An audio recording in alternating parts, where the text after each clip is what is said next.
Hello and welcome to the Hoopheads podcast. It's Mike Klinzing here with my co-host Jason Sungel tonight. NBA episode with not much going on in the NBA, Jay. Yeah, I mean the only news, I guess we can start at the top, but the only news that we have is Max Strus had to go undergo surgery today and he's going to be out 3 to 4 months, and what kind of role could play for the Cavs. I don't know, theoretically maybe make them like at least their more top hit. I think having Hunter in the starting lineup might be helpful. Maybe it'll teach them that's what they should do at all times.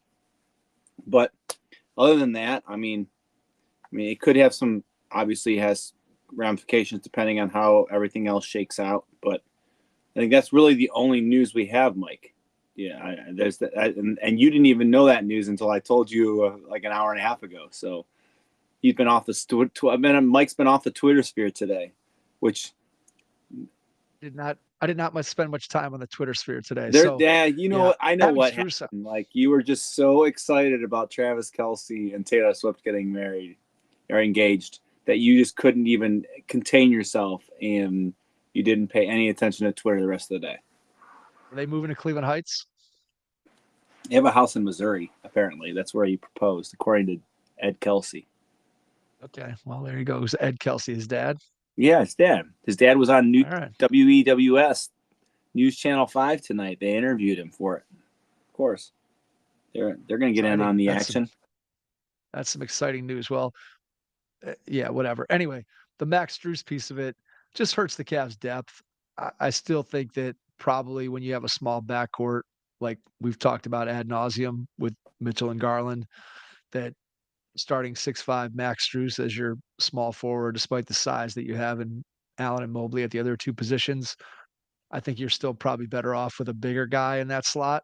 Although Strus has played well for the most part as a Cavalier, I think that it's not a huge loss just in terms of Max Strus as an individual, but it does hurt the team's depth. But again, it all comes down to the health of the four main guys, and they can probably sustain at least some degree of injury bad luck to the remainder of the roster as long as the four main guys are healthy come playoff time. So we'll see.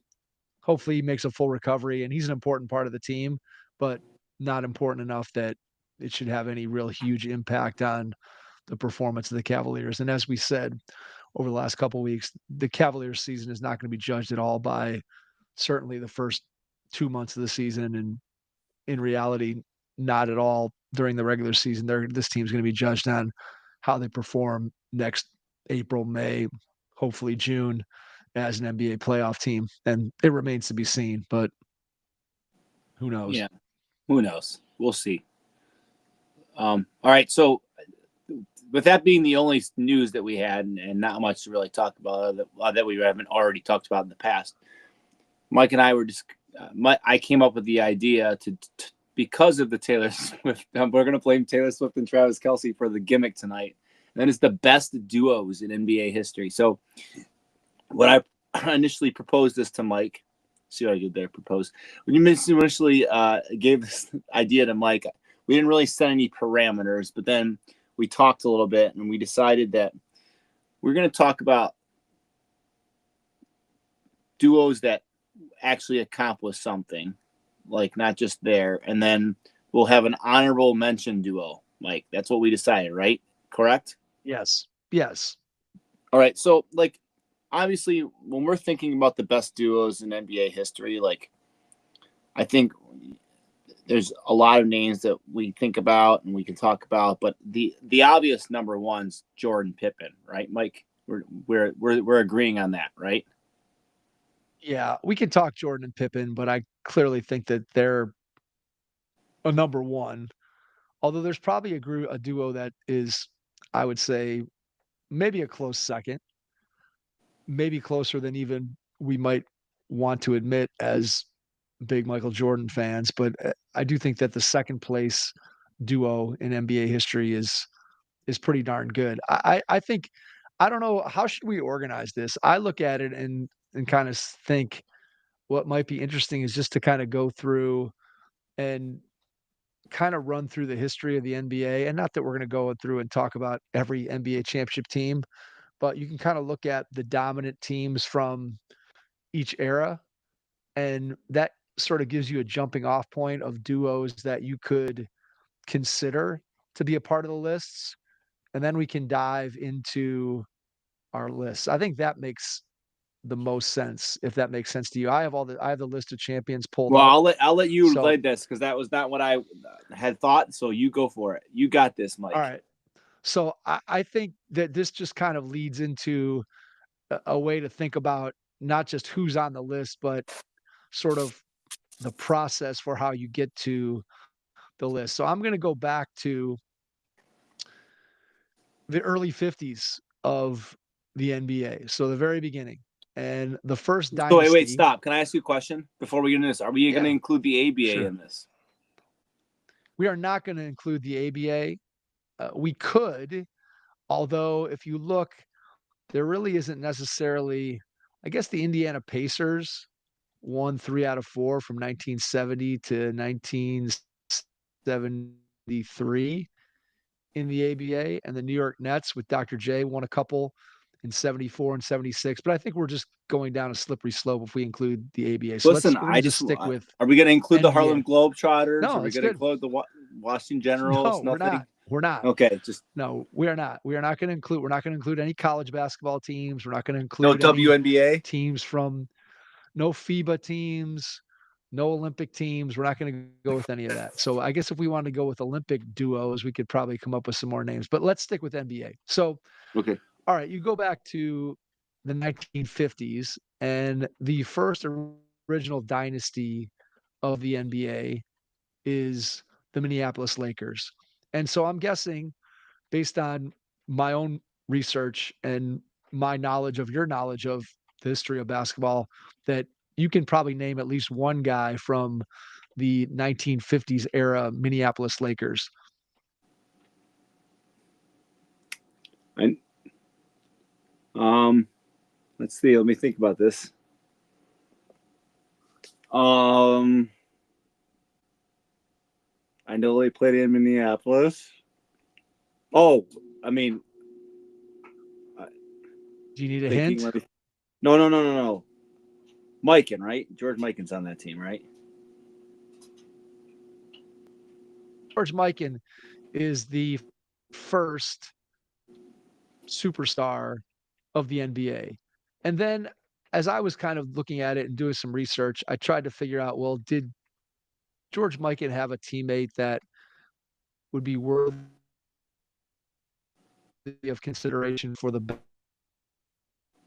NBA duo? And I saw a couple Pollard, and I believe he might even have 3 Hall of Fame teammates, Vern Mickelson, I believe, and Slater Martin. So I think we can safely say that George Mikan was the first superstar in the NBA, but I also think we can probably safely say that none of his teammates probably are going to be highly ranked enough in the history of the NBA to warrant George Mikan and whichever teammate you want to select being one of the top, certainly 3 to 5 duos in the history of the league. So the Minneapolis Lakers, congratulations on your dynasty in the 50s. George Mikan has the Mikan drill named after him, but I don't think he's going to make either one of our lists. Did George Mikan and one of his Minneapolis Lakers teammates make your list? No. Okay. So that takes us to the next era of NBA basketball, which starts in the late 50s and goes well into the 1970s. That is the Boston Celtics and Bill Russell. And so when you look at Bill Russell, obviously he is around for all 11 of the Boston Celtics championships in this particular era. And then you start to have to ask yourself, well, who is the best teammate that Bill Russell had during this era? Who's the first name? Is there a name that pops into your mind immediately Bob as Cousy. the Bob guy? Cousy. Bob Bob Cousy. Cousy. Bob Cousy. So in the early part of the dynasty, I think the first maybe 6 or 7 championships. I think maybe 6. Bob Cousy was the guy who teamed up with Bill Russell throughout the entirety of the run for the Celtics. You also had Sam Jones, who I believe titles other than I think either the first one or the last one.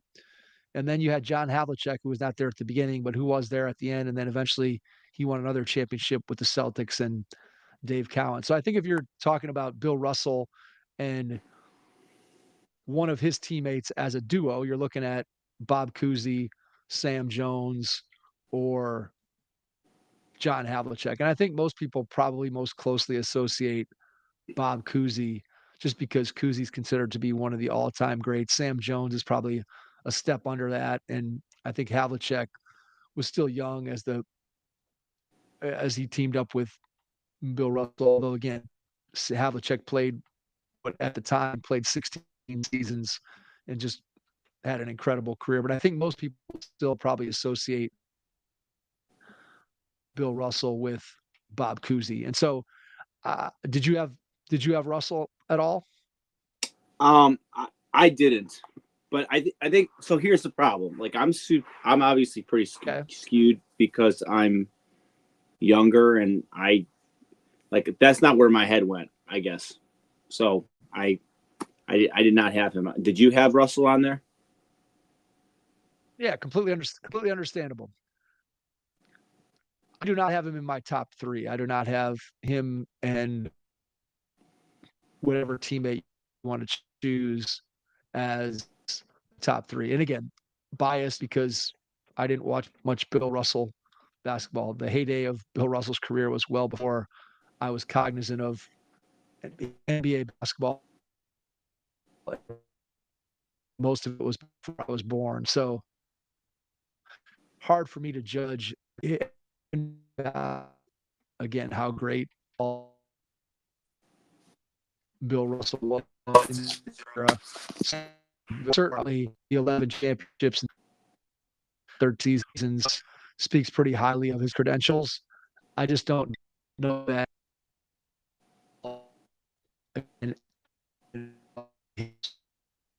teammates in this case, whether you want to choose Cousy and Havlicek, all greats in their own team, right? And players, but just don't maybe have the same recognition that the guys that played during the time we're more familiar with, right? So I would have Russell probably just outside.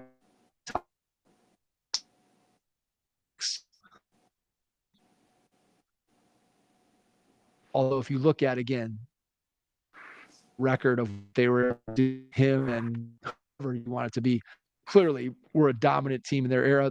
Probably just again, the NBA was different back then.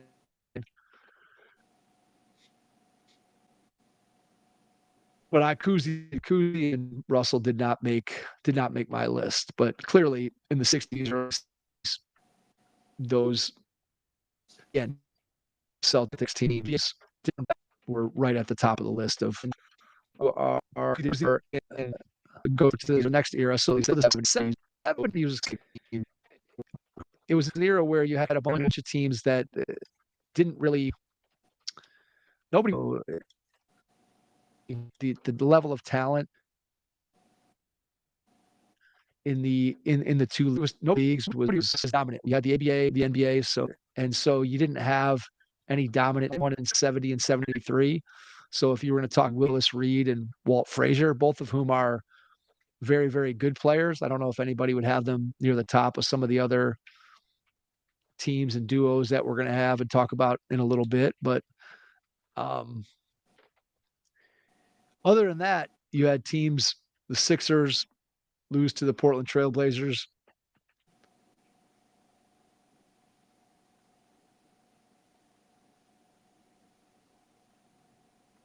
Mike, you there?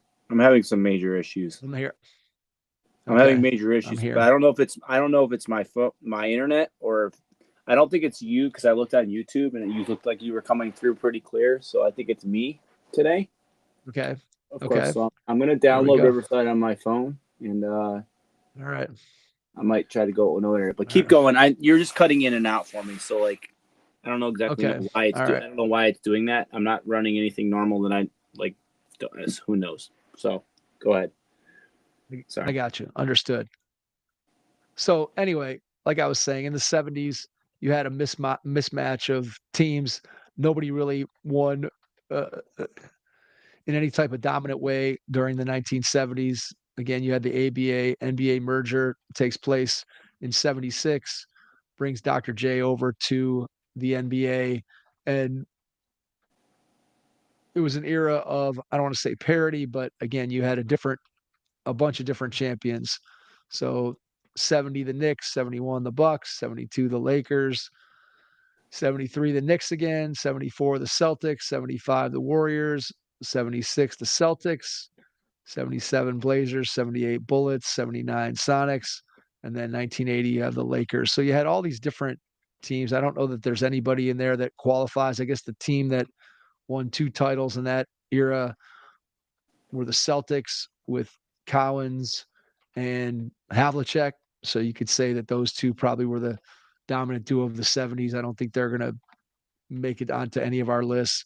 And then the 2 Lakers champions, I guess the Lakers were in 80 and in 72. The 72 Lakers, Jerry West and Will Chamberlain, maybe if they had won more than one championship, maybe you could consider them one of the greatest duos.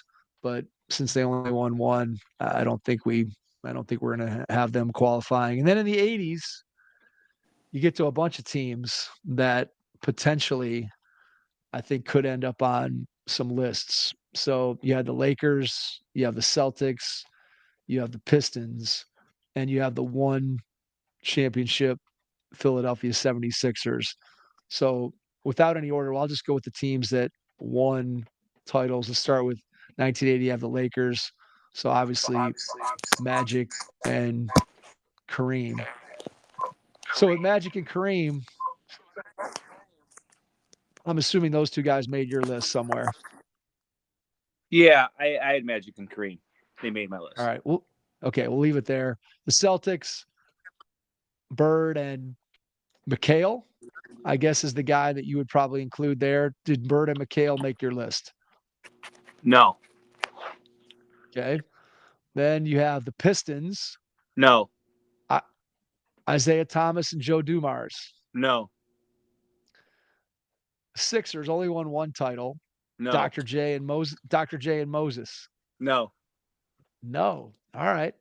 So then we move on into the 90s, and clearly the 90s are dominated by the Chicago Bulls. We already talked about the fact that Michael Jordan and Scottie Pippen at Yeah, the top of the list. I don't think there's any doubt there. Then you get to the early 2000s, Shaq and Kobe they made my list. certainly could be under consideration for anybody's list. Then you have a team that comes on the scene for the first time in 99 San Antonio. and then over the course of many years does not win any titles back to back, but they do win 5 over the course of 15 years, basically Tim Duncan's career. So that would be Tony Parker That and I Tim have Duncan. them on my list, Mike. I have them on my list. It's it's completely reasonable, completely reasonable. Then the next team that you have is the Miami Heat with Dwayne Wade and LeBron James. Well, yeah, you don't think that. Well, I guess Dwayne Wade and Shaq because they only won once, right? So you don't put them in there. Only won once. I mean, you could make a case for him. I mean, I think that I have Wade and LeBron. I have Wade and LeBron on my like first team out of my top 3. I think okay. they're All 4 right. for me. So All right. Okay. That's fair. Then we go from the Miami Heat to the Golden State Warriors. This is an interesting one. The Warriors is an interesting one to look at because when you think about the Warriors, right? Initially, your first thought goes to Steph and Clay, right? yeah, But the reality is that 2 out of their 3 titles during that era Durant was the finals MVP, but I never think of Durant and Steph as a duo in any way. Like I almost have a hard time. I really don't think of Durant as a warrior. When I think of the Warriors, I think of Clay, Steph, and Draymond. I don't really even think of Durant as much as he tore the hearts out of the Cavs with his performance in the finals. It's funny that I just don't. I would never consider him and Steph a duo. Yeah, I agree. I don't include. I don't. I if I was to pick two, I would pick Steph and Draymond. I know that's weird No, I almost thought that too. As I was going because through it, yeah, no, I understand, right? They're complementary pieces. The way that each one of them plays offense certainly plays off of the other one perfectly. When you think about Draymond's passing and screening and just the things that he does there, and then Steph's movement and his ability to be off the ball, and for Draymond and his passing to be able to find him. So yeah, I can completely understand that. I think most people probably would say Steph and Clay, but as I was going through and thinking about this, my first reaction when I looked at Golden State was definitely not Steph and KD, and I probably leaned slightly Draymond, but I think most people would probably say Steph and Clay if they were given a choice. But yeah. I completely get where you're coming from with Draymond. I mean, it makes sense. And then since then,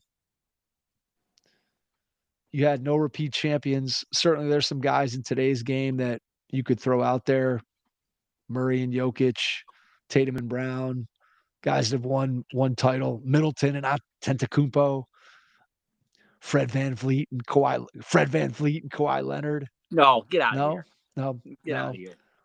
no. What about Kobe's second iteration? Kobe and Pau Gasol. Any consideration for that group? Um, I thought about it, but I just don't think he's up there. That combination's up there. Like, I I mean, agree. so like, and like the teams, obviously the teams I mean, I don't know if you want to get in. We can continue down this. So I was gonna say my honorable mentions teams even would be higher than anyone like Kobe and Powell. Like when I look at Stockton and Malone, like that's my I think my top no team that didn't win the championship, and you probably have a deeper cut than I do on that. But like I think of Stockton and Malone. I mean, name a more vaunted duo that played together for as long as they did, had opportunity after opportunity, and just kept getting their heart ripped out by Jordan. I just don't know.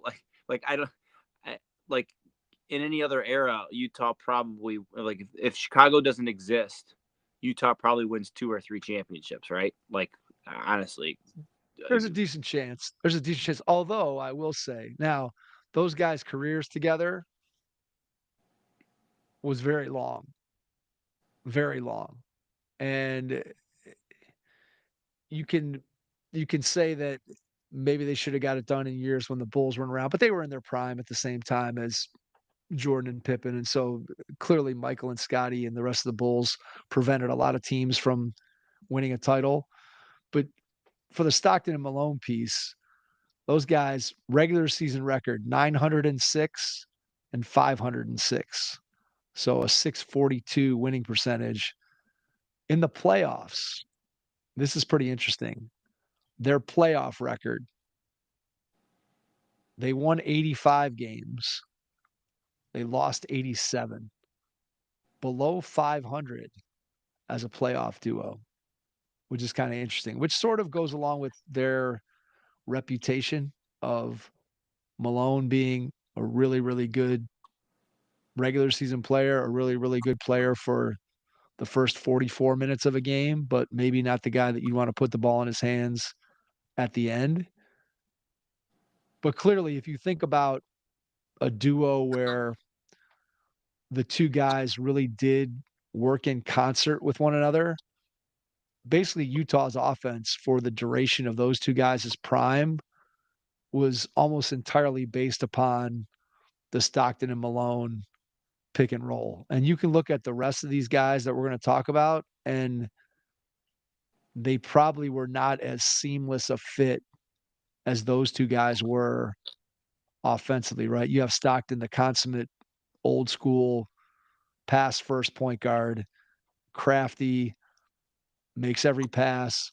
Then you have Malone, the brutish guy setting the screen, rolling to the basket, strong, able to finish, the little jump shot that he developed over the course of his career. There probably was nobody on either of these lists. Maybe Kareem and Magic, which we'll talk about, but certainly Stockton and Malone. When you think about just the sheer number of interactions in a game and the way that their team played and the way that Jerry Sloan designed their offense, those two guys were probably as complementary of a duo in terms of their playing style, positioning, dependence upon one another, probably as any duo in NBA history. Yeah, for sure. I just remember, like anytime they played off each other so well with the pick and roll. Like it's kind of when you think about it, Mike. Like it's kind of what everyone thought Dame and Giannis were going to be, right? The pick and roll Yeah, stuff, for and sure. and then it didn't happen. It didn't come to fruition, but they just did it for so many years. I don't know. I just feel like they have to be my top team, that my top duo that didn't win anything. I think. And maybe you have another duo. If you think about a duo that didn't win a championship, I think that those two guys probably head that list, right? I think they're probably right at the top of lists of duos who did not win a championship. I think the other duo that I would look at that never won a championship together, that probably, if you look at historically and you look at their careers as two individual players, I think the two guys probably that never really won together, that had just a tremendous, tremendous run, probably Jerry West and Elgin Baylor are the two guys that had the two best careers. Obviously, went to the finals a bunch of times. They lost 7 NBA finals to the Boston Celtics. And both of those guys, Hall of Famers. Jerry West, obviously the logo, tremendous career, not just as a player, but then as an executive and everything else. And then Elgin Baylor was probably the first guy that played above the rim. And they clearly had a tremendous amount of success on the floor with the Lakers, just could never get over that Bill Russell, Boston Celtics hump. And Elgin Baylor was never able to do that because he retired from the game before he was able to win a title. West obviously got one in 1972 with Wilt when they won 68 games and won 33 in a row. And that team's probably one of the most historically dominant teams in the history of the league. But I think if you just look at a duo who didn't win a title, Jerry West and Elgin Baylor probably are right there at the top in terms of their individual accomplishments in the game, and the fact that they came so close so many times and didn't win it, that I think they're probably right there with Stockton and Malone in terms of accomplishing things together, but yet never being able to quite get over the hump in the same way that Stockton and Malone couldn't get over the Michael Jordan hump. West and Baylor could never get over the Bill Russell and the Celtics hump. So to me, I think those two duos, when I look at who are my honorable mention in terms of being the best, I think those two are probably right there at the top. Why don't we go ahead and let's work backwards. Obviously, we already know who number one is, so let's save that and talk a little bit about them, about Jordan and Pippen at the end. But give me who's your number three? I have Duncan and Parker at number 3. Like, All right, make the case for it. I understand the case for obviously Tim Duncan. Tony Parker, I'm a little bit more dubious of. When I look at the other duos that I would consider Tony Parker far below the quality of player as the second guy in a lot of these other duos. So make I the case for I just Parker and my and my my Duncan. my case is I think they played 13 years together. Made the playoffs in all 13 years. I believe it was 13 years. Uh, I'm gonna fact check myself there because I want to make sure I'm right. I don't want to be I've got spouting I've off. got the rec I've got the records for you. So 733 and 269. So they won 73% of their regular season games.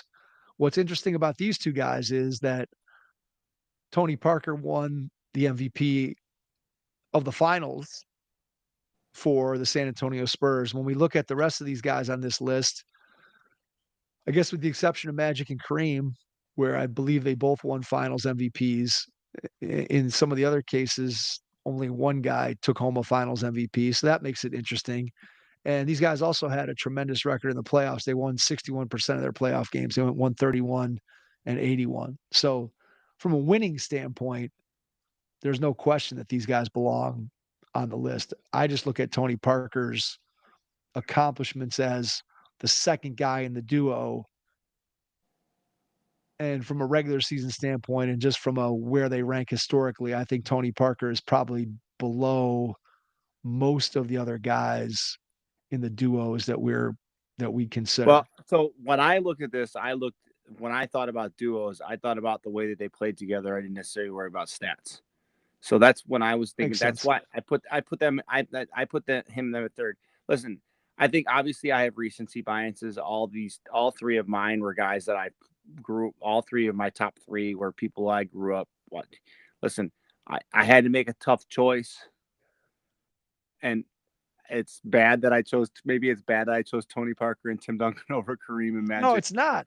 But I'm not saying it's but but in my opinion, like when I think about, you know, when I think about like what I like just the pure dominance that they played together. And once again, I understand that Tony Parker is not nearly in the same stratosphere as Magic or Kareem. Okay, I want to be clear here. I'm not saying that he's better than them, but when I say with the way they played together, and obviously the elephant in the room too is that the fact that Manu Ginobili probably being the third fiddle on this team, like is being neglected here slightly in this conversation. But the fact that the three of them were so integral in the dominance that San Antonio and Greg Popovich and that team had, like I had to put them above because like I understand that Korean Magic had a pretty good run too, but I just think of like there was no team when in LeBron's first iteration that like I know that we only went to the finals in 07 and stuff, but when I think back to the regular games that we played, other than the Boston Celtics 2008, like there was no other team that I got more excited for them to play with than San Antonio. Honestly, I really enjoyed watching them play San Antonio. So, and that's just because I liked San Antonio and the way they play basketball. So that's why I went with them at number 3, Mike. That's fair. I think I think you may have made a mistake, but we'll see. We'll see. I got to see the rest of your I got to see where you go with the rest of your list to know if you've made a grave error. So, my third place duo was between Bird and McHale, who again, anybody who listens to this podcast knows that I am not a fan of the Boston Celtics. I was never a fan of Larry Bird or Kevin McHale. But I have a tremendous amount of respect for what they did as players and what their team was able to accomplish in the 80s. Both of those guys' careers were probably cut a little bit short by injury, but they're right there. And then my other group that I was considering for the third spot, Kobe and Shaq. And I think when you look at the dominant run that Kobe and Shaq had over 3 years, it was short. They didn't get along very well. It obviously broke up well before it probably should have. Those two guys had figured out how to coexist the way that some of these other duos on this list coexisted and got along and made each other better and enjoyed, at least to some degree, playing with each other. Kobe and Shaq clearly, I think, put up with each other or won in spite of one another, or however you want to put it. but just where both of those two guys are historically in the game and just how dominant they were during their 3-year run of titles, I think warrants them being here. Ultimately, I chose Bird and McHale Wow. because I just think that when I look at the teams that Bird and McHale had to compete against, when I think about the Lakers of the '80s with Magic and Kareem and James Worthy and Michael Cooper and Byron Scott and Norm Nixon and everybody else who was a part of that group, and then I think about the Sixers with Dr. J and Moses Malone and Andrew Toney and George McGinnis and just all the players that were a part of those teams for the Sixers. And then later they had to deal with the Pistons and Isaiah Thomas and the Bad Boys and all that kind of thing. And to come away with 3 titles, and they weren't complimentary in the same way that Stockton and Malone were complimentary, or the way that Tony Parker and Tim Duncan maybe were complimentary necessarily on the floor, but still, Bird was the outside guy, McHale was the inside guy. Probably McHale historically underrated as a low post scorer, probably had as good of a low post game as anybody in the history. I would put him and Akeem as the 2 best guys with their back to the basket, probably at least in my lifetime of watching guys play. And then obviously Bird, the clutch shooting, just the ability to do everything out on the floor as a passer, as a shooter, the basketball IQ. And I just think the era that they won in and the teams that they beat en route to their titles, that to me was the separator between, and the longevity of their run as a great team and as teammates together. Shaq and Kobe's run was dominant but short, and I think Bird and McHale just bested that by being together a little bit longer. And I would also have Bird ranked higher than either Kobe or Shaq historically. And so to me, that just gave them a very, very slight edge over Kobe and Shaq. So I have Bird and McHale as my number 3. Well, I have Kobe and Shaq as my number 2. So, and here's why. Okay. All right. No one's ever going to replicate the fact that they couldn't get along. They had played 3 years together and they won championships all 3 years. No one is ever replicating that, Mike. No one is ever. Those 2 people, that would be like, I don't know. That would be like Johnny Manziel, and I don't even know who else to say. Like going and winning 3 NFL titles. Like it's never happening. Like, and the fact that they couldn't get past their differences makes it even more amazing that they won 3 straight titles and that they did things, and then all the beef stuff that they had afterwards, and then like listen. I will never forget all the stuff, the Shaq rapping, talking about Kobe tasting his butt or whatever. I don't exactly know the whole context for that situation. All the beef that happened, and then like after Kobe died, like Shaq on air, like crying, like being like, "I really messed up. I wish I could have made amends," and like whether that's remorse or guilt or whatever. But like the fact, listen, the bottom line is this: those Lakers teams, no one wanted to even. If you were playing them, you didn't have any chance. And I understand. Listen, they beat the 76ers with Allen Iverson and some rando. I like random people. Like I think Derek Coleman was on that 76ers team. Is that right? Is Derek Coleman on that 76ers team? I don't. I Noth mean, I don't no, I don't think so. Tyrone Hill might have been on one of those teams. Tyrone. Here, But I'll tell you who was on that team. Keep talking. um, but I just when I think back to it, and I'm just like, those teams just dominated and everything. You know, I'm really surprised, Mike. And I don't know. I know we've talked about the Last Dance, and we watched the Last Dance, and I don't know. Have you checked out the new Cowboys doc at all? Have you watched that I at have all? not. No, I have Okay, not.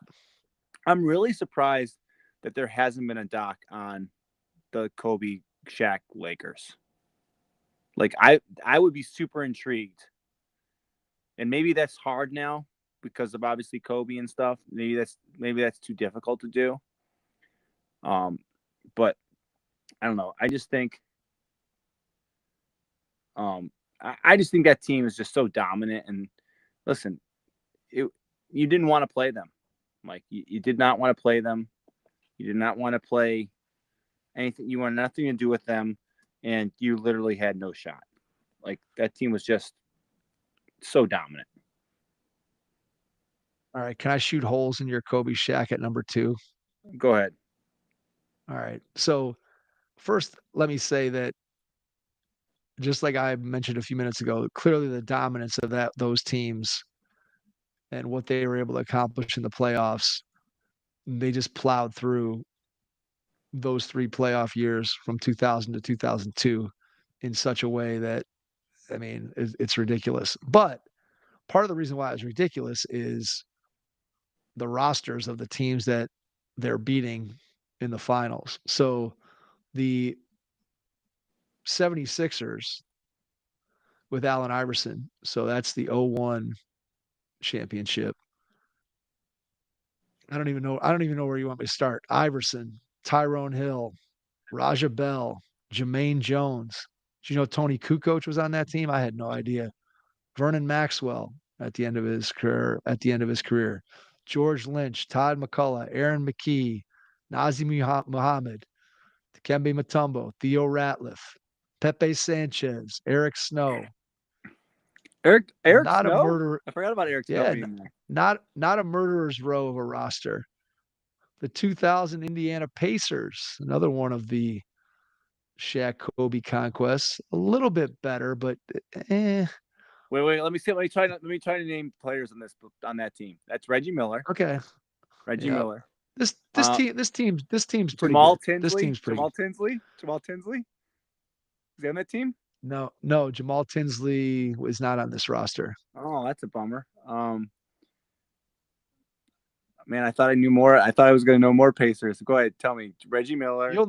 Okay, so I'm going to go. So I'll just read them down. Jonathan Bender, Travis Best, Austin Crocier,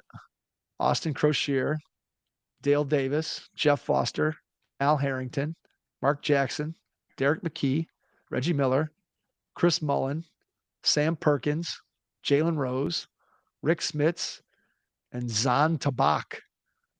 Rick Smits, your last guy. Okay, and who they beat in 2002, Mike? The New Jersey Nets. Oh, Vince Carter, Jason Kerry Kittles, Jason Kidd. That team was good. Were they? I mean, was the East that bad back? So here's a question: Where were your Wizards led by Jordan in all these years? Mike, come on. All right, come on. I'll give it to you. Look, LeBron would have led the Eastern Conference team at 41 in the championship. I'm not even going to honor that with a response. Anyway, so they win 3.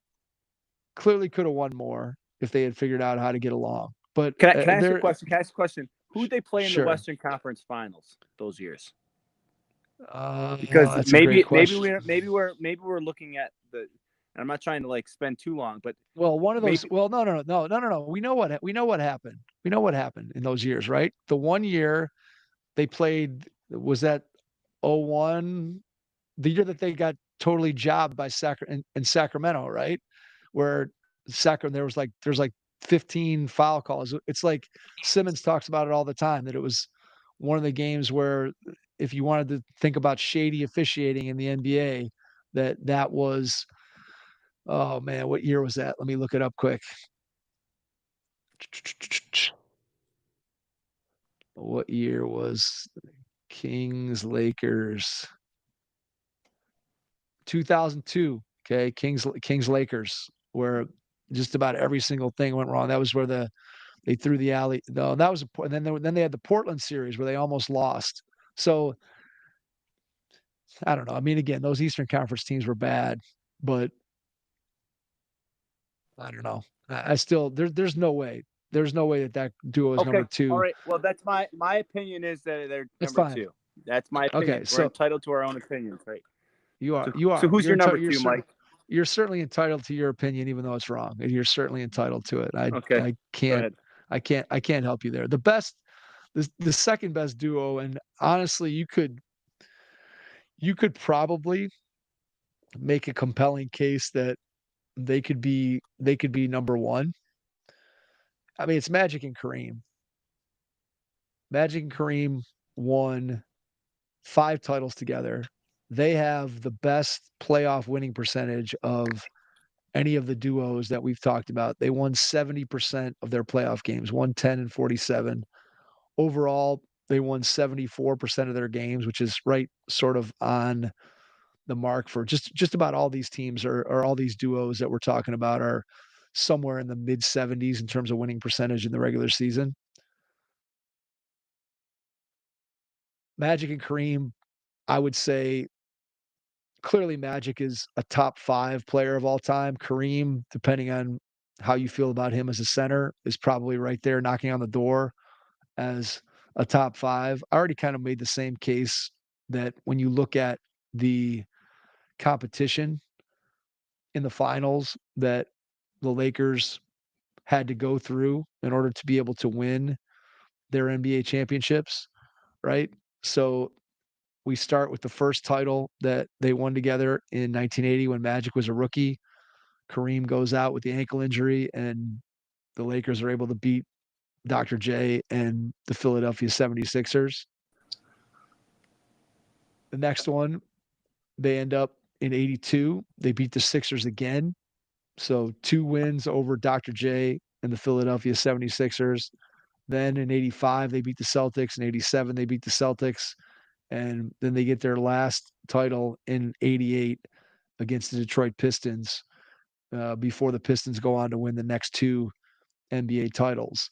And when you look at Magic and Kareem, both guys, and I should have it in front of me, but the number of MVPs that each of these guys was able to have, and it's kind of crazy when you think about the fact that you have 2 guys at that same level. So if I'm looking at it here in 80 and 82, Magic against the Sixers, Magic's the Finals MVP. In 85, Kareem is the Finals MVP. In 87, Magic gets it again, and then against the Pistons, it's not even Kareem or Magic. Kareem's obviously is nearing the end of his career at that point, but James Worthy wins the Finals MVP against the Pistons in 1989. And I just think those 2 guys historically, Magic and Kareem, they're inarguably both, I mean, certainly top 10. Magic is without a doubt a top 5 player in the history of the league. Kareem, you can make a case for him being top 5. I don't think there's a case for either Kobe or Shaq being a top 5 player in history. I think their run was shorter. I think the competition they played was weaker, and they didn't win as many titles as Magic and Kareem won together. And Magic and Kareem won them in different ways. They were certainly more complementary as teammates, with Magic's willingness to pass and just his team first attitude, and then Kareem with the sky hook and just all the things that he brought to the table. And the fact that their demeanors were so different. Magic was just such a outgoing personality on the floor, and Kareem was always the stoic guy who really didn't talk. So there was that contrast in not only their playing styles but just their personalities. But somehow it all worked, and they won 5 titles during an era when NBA basketball was very, very good, when there was really good teams at the top that were constantly battling it out against one another in order to be able to get to where they wanted to go. And I just think that Magic and Kareem, because of their longevity, because of where they rank historically, I think they just have to be above Shaq and Kobe, who again had a dominant run, but it was short. And during that run, Kobe was not at his apex. Clearly, there was Shaq was the guy, and Kobe was the second banana. Whereas with the Lakers, at least for the first 3 titles in the 80s, those 2 guys were probably equals. And then as you get towards the second half, the last two titles in 87 and again in 88, Kareem is sort of on his way down and Magic is still close to the peak of who he was. But they I just feel like those two guys were both at their apex at the time when the Lakers were winning titles and the competition was better for the 80s Lakers than it was for the early 2000 Shaq and Kobe Lakers. So that's my case for Magic and Kareem. It's fair, Mike. You are allowed to have your opinion. And I just can't get over the 3-year dominance. And I know that sounds ridiculous, but they just, and if they would have stayed together, how many more are they going to win? And I know that's an if, right? Could have won more, but they who won in didn't 03? They didn't win in 04, right? They lost in 04. Yeah. To the vaunted Detroit Pistons with really no superstars. So you have to think that that was due mainly to just the inability of those two guys to get along and figure it out. Who That won was in 03, Mike? Who won in 03? I forget. Who won in 03? That would be the San Antonio Spurs. Oh, yeah, that's right. 03, 05, 07. Because the Nets made it to back-to-back finals. Yeah. Yeah, I don't know. I just think the East was pretty bad back then. The East was pretty bad. Oh yeah. I mean, yeah, the East was terrible. Too bad those Wizards couldn't come out of the couldn't do something. I would have been fun seeing old man Jordan playing in the finals again. Would have been. It would have been. Would have been. Michael always entertaining. All right, so let's just briefly talk about Jordan and Pippen. I just don't think that there's any doubt that those two guys are at the top. Clearly, Jordan, the greatest player of all time, and then Pippen, probably the greatest jack of all trades guy that has ever been second fiddle to a superstar, someone who could kind of do whatever you needed at a given moment. And then I think when you talk about complementary skills, I think people oftentimes when we think complementary skills, we think of offense and how they fit together offensively. I just think with Jordan and Pippen, what it comes down to is those two guys on the perimeter defensively were just dominant. And the story that always comes back to me doesn't even relate to the Chicago Bulls, but the Dream Team when they went out and just demolished Tony Kukoc and wanted to embarrass him and certainly went about doing that.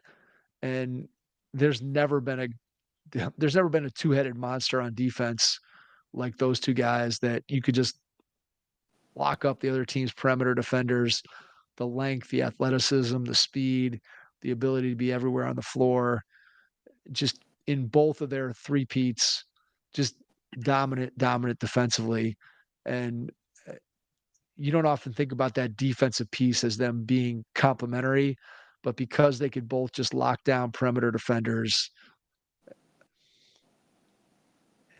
it made Chicago not just a formidable team offensively because of Michael, but defensively, they just were so good because of the versatility of Jordan and Pippen. But Pippen's ability to guard all over the floor just freed up Chicago to be able to do so many things on that end of the floor and to be able to control what the other team could do and turn defense into offense.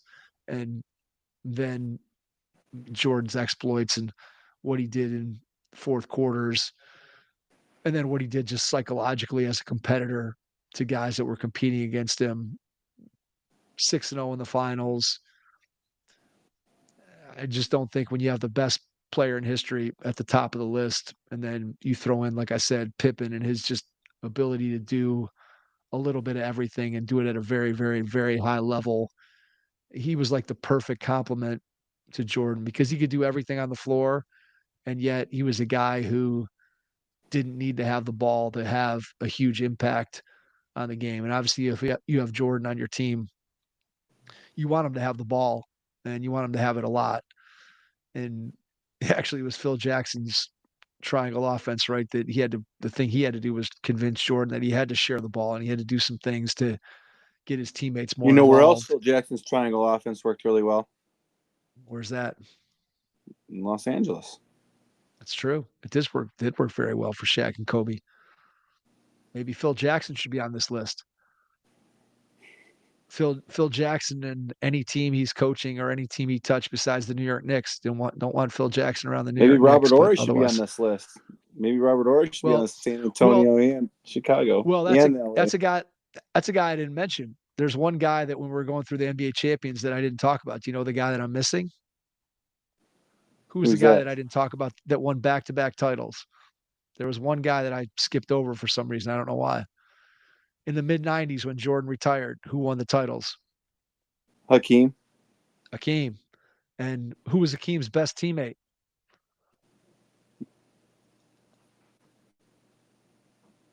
Kenny Smith. Was Drexler wasn't on those teams, right? He was gone. Vernon Maxwell.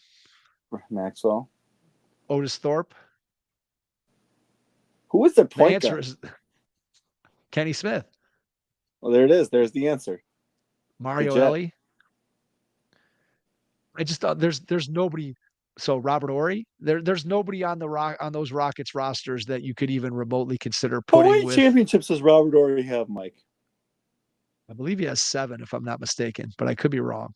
So he has more than Jordan. I'm pretty sure that he has 7. Let me look it up while we're talking. But he, I mean, Akeem himself, he's one of I mean he's one of my favorite guys of all time. I loved him when he was in college. I loved the Phi Slamma Jamma Houston Cougars, and then I loved him in Houston. And I talked about Ralph Sampson last week. When those two guys teamed up, I was a huge fan of the Twin Towers. 7. He has Robert Ory has seven championships. So it's pretty I good. mean, Derek Fisher's is close to that too, right? Derek Fisher's got to have close to that amount because Derek That's a good Fisher question. won. Derek Fisher won in L.A. He won in he won one in San Antonio, right? I feel like Derek Fisher Fisher has rings. Let's see. Fisher has 5-time NBA champion, 2000 yes. to 2002 with the Lakers, 2009 and 2010. So they were all with the five, Lakers. Okay. 5 championships. Oh yeah, he So should. yeah, He was on the team, the Oklahoma City team that should have. He was on that team. I remember that. Yeah. Okay. But yeah, I mean, if you think about the, the NBA. Maybe that's a conversation to have. Some of the guys who have the most rings that did the least amount. James Jones. there you go. That would take some real research. We'd have to really All dive right. Well, into we'd have I to I really will. dive into rosters. Yeah. What? You'd have Who has? one of us would have to come up with the candidates and have the stats handy or figure it out, and then we'd have to talk about it or Yeah. vote or however we're going to do it. Maybe I'll make that a project. Although I don't need any more projects to do for the next episode. No, I'm sure you. Before the next episodes, but I'm sure you don't. I'm sure you don't. Sorry. So, anyways, Jordan and Pippen, I think clearly have to be number 1. To me, I think Magic and Kareem are honestly closer to Jordan and Pippen than they are to number 2, or sorry, than they are to number 3. I know you have Kobe and Shaq at number 2. I just don't think their run was long enough, and I just don't think that Kobe was at his apex while those two were playing together, and so that's why I didn't have them in my top 3. Clearly, that 3-year run was as good as any 3-year run as any team probably has ever had. I'm not sure they had the toughest competition in the finals, and they had some close calls in the Western Conference Finals, but historically, Shaq and Kobe both rank among the top 15 guys in the history of the league. I just think Magic and Kareem are probably no worse than. I mean, I don't think you can put Kareem any lower than like 6 or 7, even if you hate Kareem. It's Yeah. hard to put him much lower than that. And Magic's no worth it. Magic is no worse than fourth. I can't see any scenario where maybe fifth if you want to put if you want to put Wilt and Russell ahead of him, then maybe you can put Magic 5. But I think Magic, you can easily make a case for Magic being third or fourth ahead of both Chamberlain and Russell. Just when you think about how he revolutionized the game and what he did at his size and just the impact that he had on the game in combination with Bird. So I don't know. I feel pretty good about my list. I completely Okay, understand why you have Mike, Shaq and I've done Kobe. the research. I'm going to read these names to you. I want you to tell me if you know these names. Jim Lost Cutoff. He played a long time ago for the The Celtics. He was known as Celtics. Jungle. What did I just say? Did I You say said Celtics. Celtics? I thought it. You said Yeah, Celtics. that's what I Yeah, thought. All right. yeah, I Yeah. was Okay. agreeing with you. Yeah, Okay. yeah. Okay, so he Jungle. won seven Junk. NBA championships. His career stats. Are you ready? Yep. He played 10 years with the Celtics and won 7 times.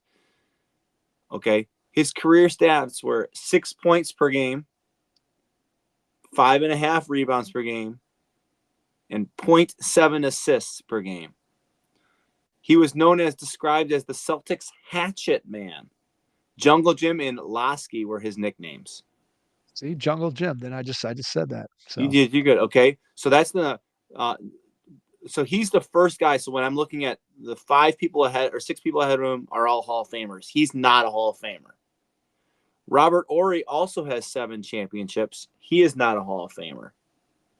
Robert Horry's win percentage in his career, this is a fascinating one, 44%.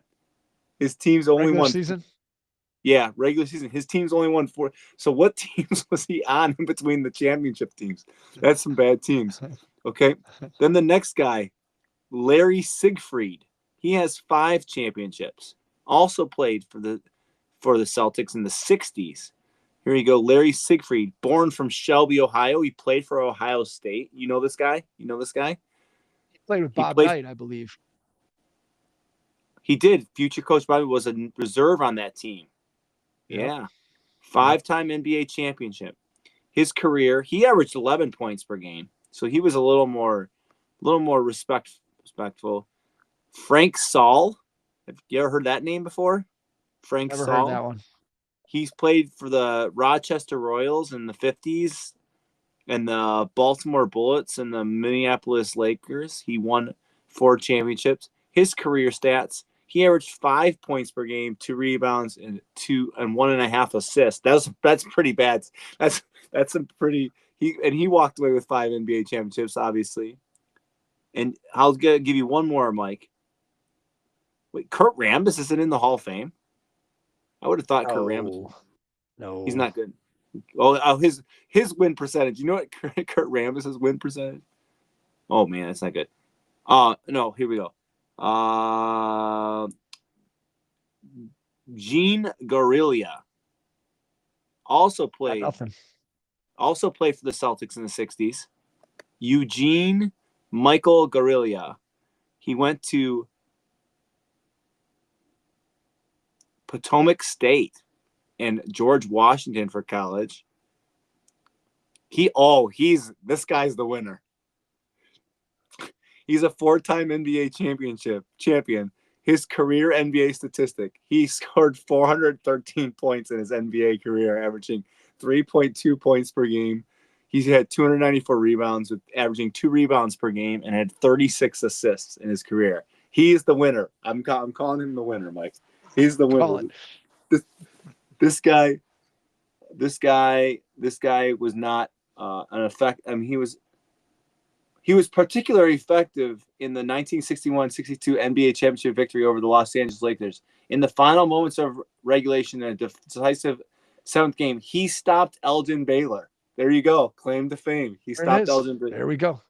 All right, there it is. Well, I guess if we really thought about it before you asked the question, it would make sense that somebody from a team that won 11 titles in 13 years, that there would be some guy who was the 11th or 12th man on those teams that won a couple titles. So I think that your Yeah. list proved that out for sure. John Sally's So up there, Mike. John Sally has 4 championships.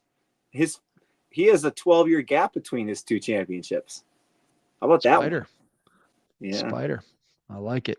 That would be another All right. that would be another interesting thing. Like, who has the biggest gaps between their championships? Like, if you looked at multiple championship winners, who, like, their first championship and their last championship, who would you? Kareem has got to be right there. Kareem wins one. Kareem wins his last one in 88, right? Oh yeah, And 18 he years. won his first, and he won his first one in 71 Yeah, that's got to be with the Bucks. So I don't know if there's anybody. Maybe when did Duncan won his first one in 99? When did he win the last one? Let's see. 2014. So Duncan went 15 years. Yeah, it's got to be. You're right. It's got to be. Nobody's beaten Kareem with 71 to 88. I don't think anybody's beating that. I'm pretty sure that I feel pretty confident without doing any research. I'll get on the crack research staff. Will get on that and okay. report back next time. All right. I feel pretty confident that one Kareem has secured that longest gap between NBA titles without question. I'm pretty sure that I'm right on that one. All right. Well, we figured out the best historical NBA duos. We had a consensus at number 1, Jordan Pippen. We had a discrepancy with the number 2 slot, and so we both had some Lakers in the number 2 spot, and I think then after that, who'd you have? Oh, you had Parker and Duncan at number 3, and I had Bird and McHale at number 3. Despite my misgivings around the Celtics, I got to give it to Larry Bird for what he was able to accomplish in his career. So anyway, that was a fun exercise. 2 weeks in a row, we've had something fun that kind of came out of nowhere since there's really no NBA news. So we'll see if there's anything happening next week when we record. If not, we will come up with another list or gimmick or category and talk it through. So thanks for listening to us tonight. Really appreciate it. And to everyone out there, thanks for checking out tonight's episode, and we will catch you on the next one. Thanks.